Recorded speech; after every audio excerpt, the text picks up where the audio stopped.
Hello everyone, it's Gabrielle here again, and I have found a place to sit in my garden to be part of nature today.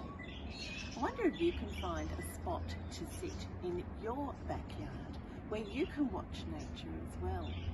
We call these places sit spots. Now a sit spot needs to be a safe spot.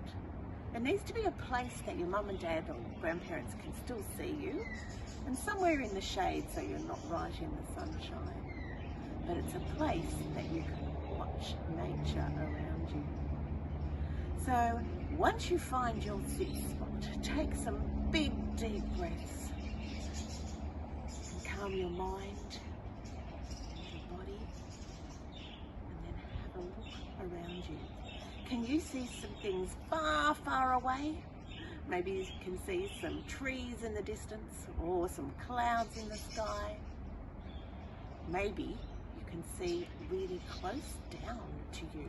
Maybe you can see some insects in the garden. Or maybe you can look up high and see what's happening above you. Are there some birds in the trees?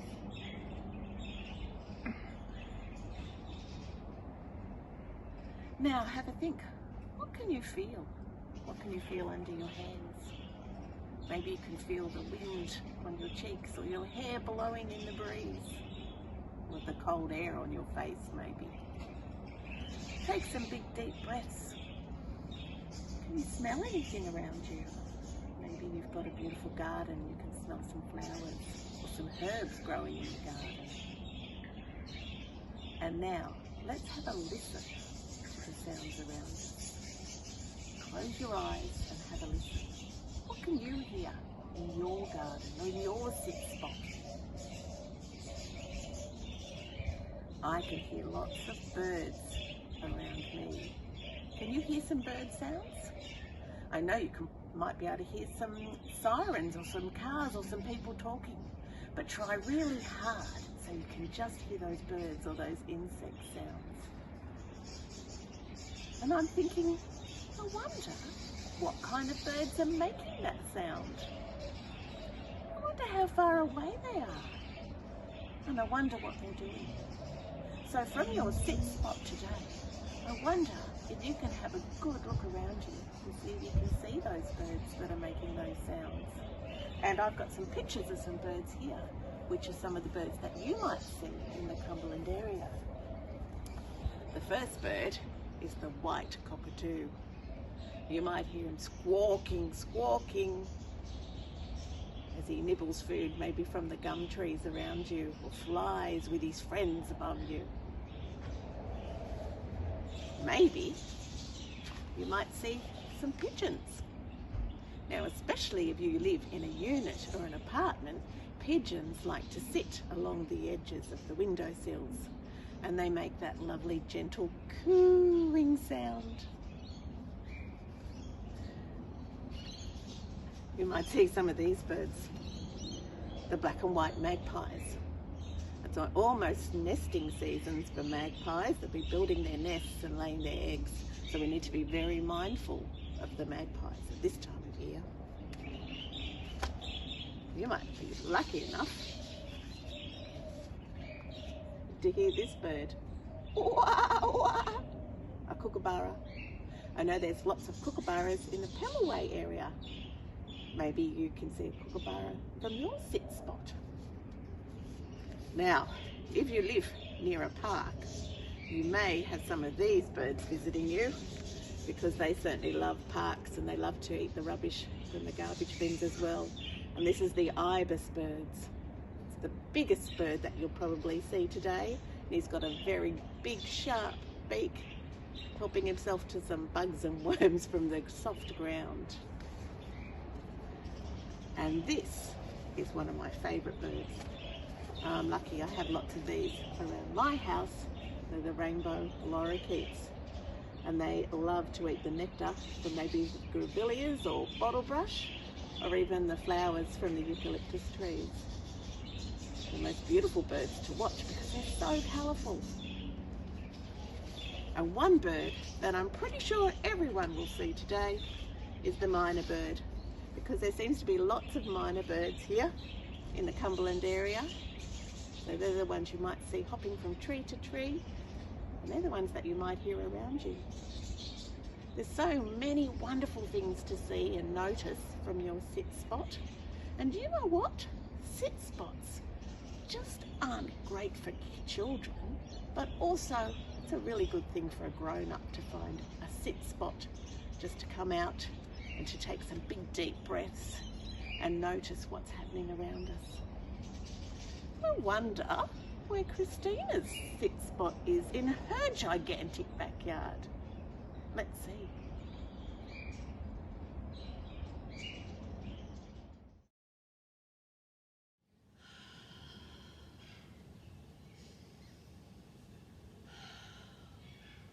Welcome everybody. Thanks Gabrielle. This is my sit spot. I'm sitting here behind this beautiful tree. And did you know that in summertime this tree grows nectarines and plums? We should probably have a look at it in summertime to see if it has any fruit in it. But today it's just got some flowers and some leaves. So Gabrielle was talking to us about some birds and the birds that she sees in her backyard when she's sitting and listening quietly. Can you hear some birds? I can hear some birds. Oh wow, I can hear lots of birds. I wonder what I can make that would help me look at the birds. Do you know? I'm going to make myself some binoculars. Look. Would you like to make some binoculars? I'll show you how. So I have just used 2 coffee cups. They're the paper coffee cups that you get when you get a takeaway coffee or hot chocolate or maybe a baby chino you might get from the coffee shop. I know your mummies and daddies would get lots of coffees from the coffee shop today, but I used 2 coffee cups and I cut out the bottom. I'll show you how I did it. So I've got a spare coffee cup here, and look, still got the bottom on it. So I just got a pencil. You might have a pencil in your pencil case, and I just pushed it into the middle of the cup like this. Then I just used my fingers to rip out the bottom. You have to do it a little bit gently so you don't rip the cup, but you rip out the bottom like this, and then there. Oh, I can see straight through it. Ta-da! And then I just used some normal sticky tape and taped 2 of them together. And if you want to make yours nice and colourful, you can use some textures. I'm not sure if you can see. You can use some textures and make it really, really colourful. Let's come a bit closer so you can see. Oh.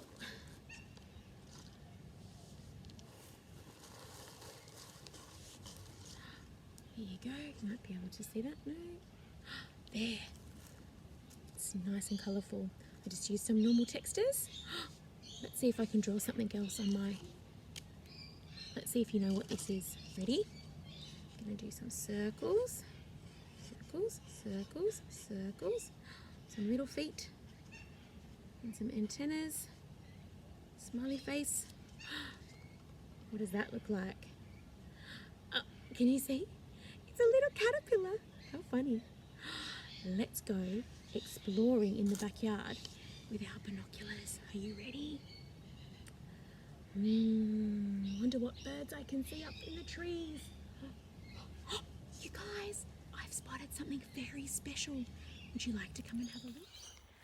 Don't know if you can see him, but up in the tree is a special bird called a tawny frogmouth. Can you see him sitting there? Look, there he is, sitting up in that tree. Oh my goodness. Look at the wonderful things you can find when you go out into your backyard. Wow, that was amazing. Oh wow, I think we'll have to tell Gabrielle all about the bird that we found. But do you know what? Gabrielle has got a story for us now. It's a very special story about some birds. I think they're big birds. I think they're emus. Let's go see. Bye for now.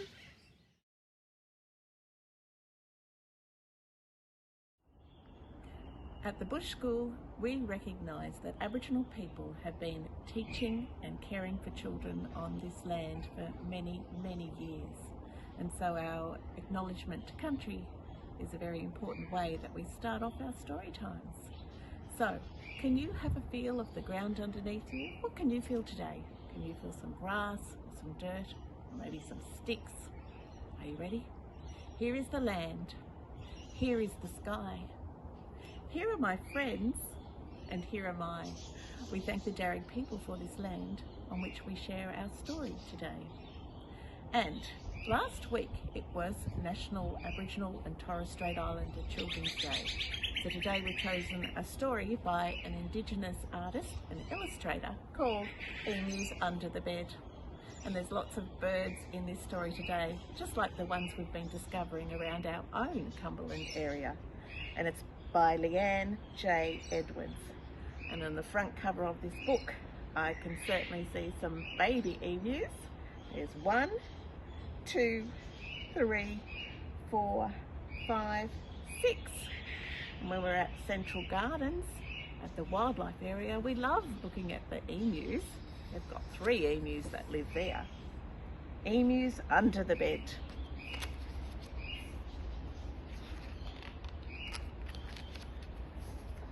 On Saturdays, I visit my Auntie Dolo.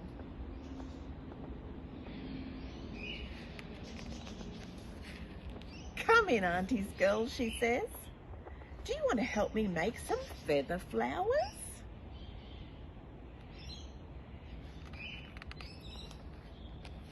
Auntie Dolo has all kinds and colours of feathers.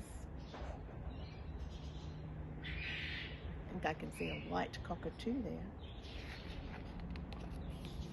She has feathers from moorhens, magpies, galahs and cockatoos.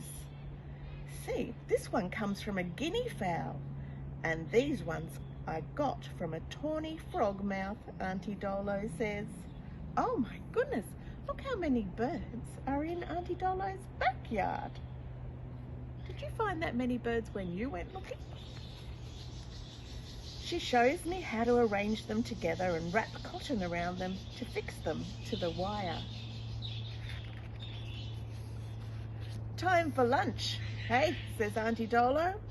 We make some damper out the back with Uncle Rex and sit under the gum trees. Look at me, I say. Beautiful, says Auntie Dolo. And now I've got a surprise for you. I wonder what that could be. What are those scratchy noises, Auntie? You'll see. Just climb up on the bed and pull up the quilt. Wah! There they are, 6 little emu chicks under the bed. Oh my goodness, I've had the best day, and I love my Auntie Dolo. What a beautiful story. And look at all these little birds here, just like the ones you've been looking at today. And what a lovely collection of feathers that they found. Maybe you can collect some feathers today. Maybe you can make something with the feathers that you collect as well. Thanks for listening, everybody. Bye. Thanks, Gabrielle. That was a wonderful story. That was really funny how they made the headdress out of all of those feathers.